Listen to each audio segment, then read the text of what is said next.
যশোরের বসুন্দিয়া ও বাঘাপাড়া উপজেলায় সঙ্গে সংযোগ স্থাপনের জন্য ভৈরব নদে সেতু নির্মাণ করা হয়েছিল। পুরনো সেতুটি ঝুঁকিপূর্ণ হয়ে পড়ায় ভেঙে ফেলা হয় ২ বছর আগে। তবে নকশা জটিলতায় এখনও শুরু হয়নি নতুন সেতুর নির্মাণ কাজ। এতে ভোগান্তিতে পড়েছেন ২ উপজেলার মানুষ। স্থানীয় সরকার প্রকৌশল অধিদপ্তর কর্তৃপক্ষ বলছেন, নতুন নকশার অনুমোদন পেলেই কাজ শুরু হবে।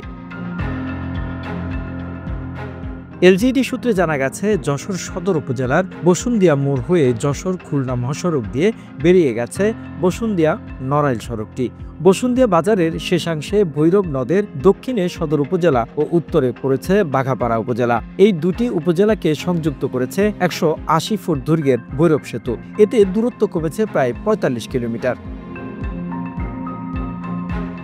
সেতুটি ব্যবহার অনুপযোগী হওয়ায় ২০২৩ সালের শুরুতে ভেঙে ফেলা হয়। সেতুর পাশে একটি বেইলি ব্রিজ করে দিলেও তা দিয়ে চলাচল করতে পারছে না ভারী যানবাহন। স্থানীয় বাসিন্দারা বলছেন, পুরনো সেতু ভেঙে ফেলায় চলাচলে অসুবিধা হচ্ছে, বিঘ্ন ঘটছে ব্যবসা বাণিজ্য। ওই সড়কের ঢাকা সহ দূরপাল্লার বাস চলাচল করত। সেতুটি ভেঙে ফেলার পর ২০ কিলোমিটার দূরে গিয়ে ঢাকার বাস ধরতে হচ্ছে। সেতুটি ভেঙে ফেলার পর ট্রাকে মালামাল আনা নেয়ার সমস্যা হচ্ছে। অনেক পথ ঘুরে যাতায়াত করতে হচ্ছে, এতে খরচ বেড়েছে। এ ব্যাপারে এলজিইডি যশোরের নির্বাহী প্রকৌশলী আহমেদ মাহবুবুর রহমান বলেন, ২০২৩ সালে সেতুটি ভেঙে নতুন করে নির্মাণের উদ্যোগ নেওয়া হয়।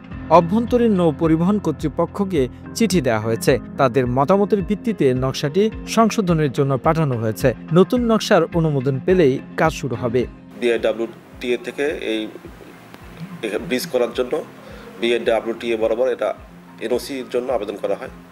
গত ডিসেম্বর মাসে তারা এই ব্রিজের এনওসি পাওয়ার জন্য ব্রিজের ডিজাইনের উপর বেস করে তারা একটা মতামত প্রদান করেন।